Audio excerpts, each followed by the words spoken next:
随着中美关系甲台海两岸情势哪来哪紧张，议员王家珍透过市政总质询，质疑市府警察局最近伫执行防空疏散避难的措施标示，因为甲过去的防空避难疏散标示无同，质疑到底是要导弹或者是装置艺术的大纸。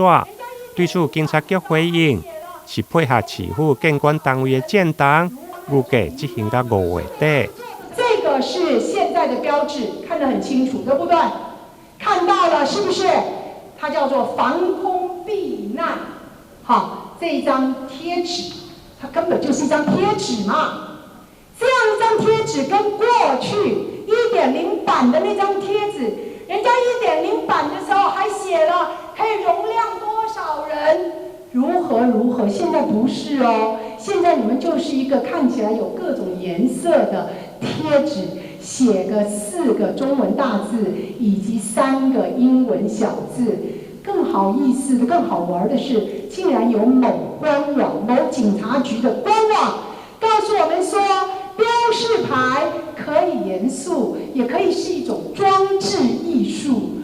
原来我们这个是贴装置艺术的。局长，你告诉我这张标志到底要为啥？